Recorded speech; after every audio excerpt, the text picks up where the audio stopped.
Here's my take.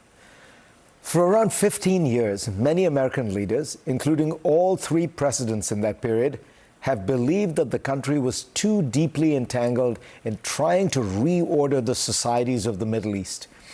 They felt the more pressing challenges were rebuilding America's industrial base at home and confronting the rise of China. Yet, here America is, once again, fighting a war to reorder a society in the greater Middle East. And like Iraq, Afghanistan, and Libya, this seems unlikely to turn out quite as its proponents hoped.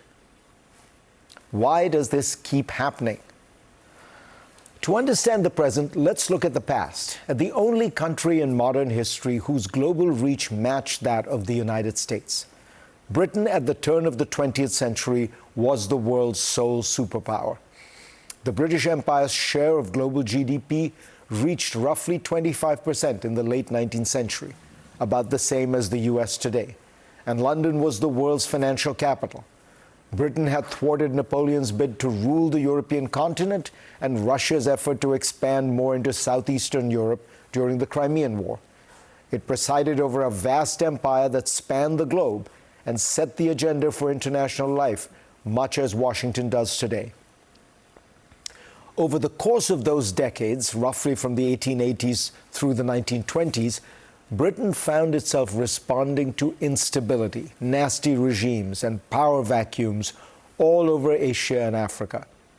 It sent troops and asserted control in places like Sudan and Somalia, Iraq and Jordan. These missions all seemed compelling at the time, but had the effect of keeping London distracted by an endless series of local crises in peripheral parts of the world, often at great cost.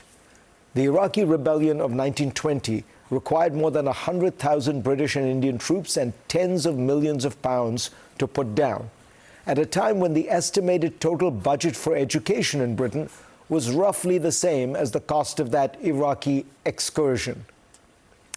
While British leaders passionately debated their strategy in Mesopotamia, they fundamentally neglected the real economic and technological challenge that they faced. As Britain battled with tribes in the Middle East and Africa, across the Atlantic, the United States was quietly building the most advanced industrial economy the world had ever seen.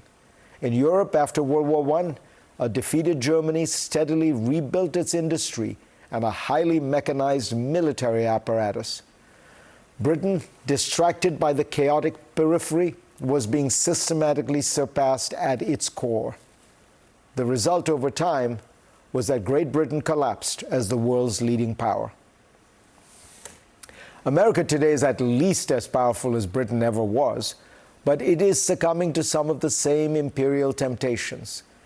It responds to genuine crises in the Middle East. It sees a logic that is political, military, and moral in responding. But ultimately, grand strategy is about prioritizing finite resources. The U.S. does not possess infinite political capital, bandwidth, military capacity, or economic resilience. Every airstrike on Tehran, every anti-drone interceptor shot over the Persian Gulf, and every hour administration officials spend debating the nuances of Iranian political succession is energy diverted from the true tectonic challenges defining the 21st century. The primary indispensable role of the United States is to anchor the global system against the revisionist ambitions of Beijing and Moscow. China is not getting bogged down in Middle Eastern quagmires.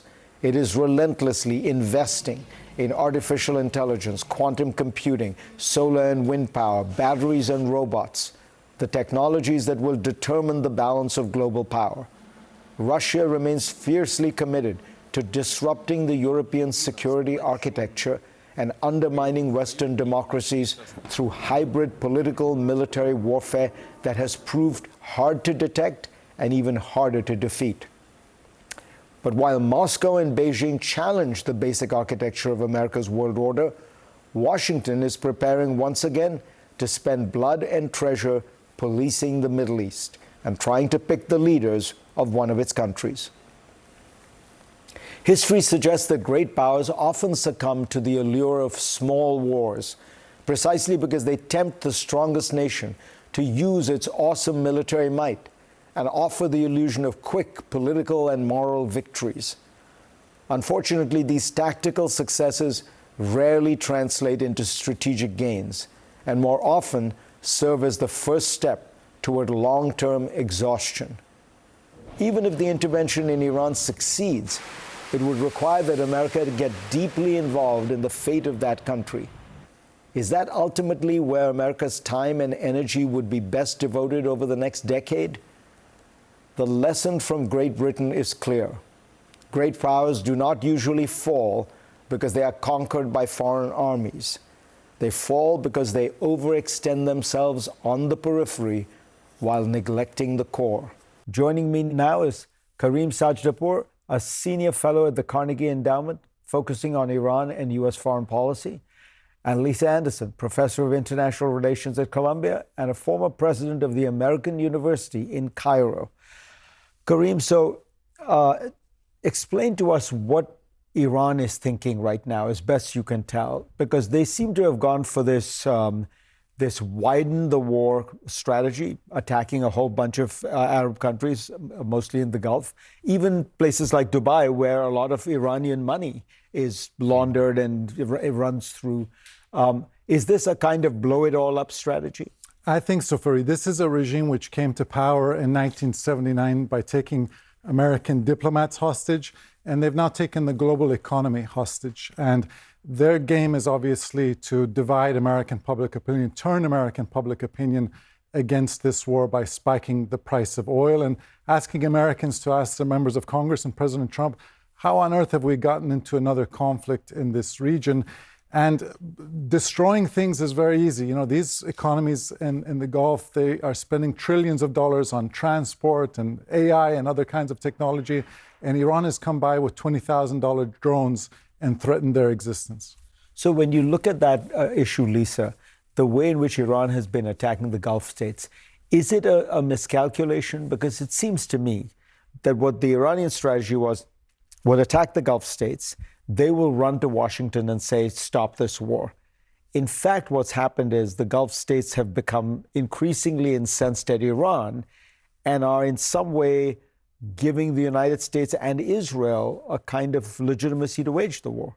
I think that's true, at least in the short run. I think one of the strategies for Iran is also, of course, to keep this going for a long time.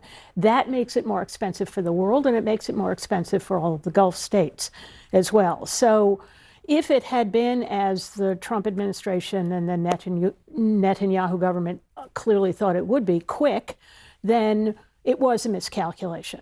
But over the course of time, it doesn't seem unlikely that many of these countries will start pressuring the United States to say, you know, we've had enough. This is too hard now. Because for places like Dubai, the instability is killing the entire raison d'etre. Exactly. All of the promises that this was a stable, open, easy place and so forth obviously have evaporated. So the oil and gas producers are unhappy, and the sort of business community is unhappy. This is hard to sustain for a long time. What do you think it tells us about Iran that Mujtaba Khamenei was appointed, elected?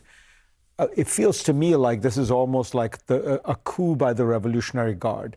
The guys with the guns are now in power. He was their candidate. What is it? If A is, would you agree? And B, what does it mean? I agree 100%. The Revolutionary Guards are the main power in Iran, and they have closed ranks around the son of the supreme leader. And this is a regime which has gone back to original principles. If you read the maiden speech of Mujtaba Khamenei, there was no new ideas. He didn't once use the word modernity. He used the word martyrdom and resistance, something which a majority of Iranian society is not interested in. That's the ideology that's gotten Iran into this mess. And I don't expect, Fareed, that he is going to be a powerful leader like his father, who ruled for 37 years. You know, Lisa is one of the great scholars of North Africa, and a wonderful observation which a North African scholar made in the 14th century, Ibn Khaldun, that empires are built and destroyed over 3 generations. First generation are the builders, second generation consolidate, third generation squander. Moshtaba Khamenei is a third-generation leader of this Islamic Republic. I don't expect he's going to be anything more than a transitional figure.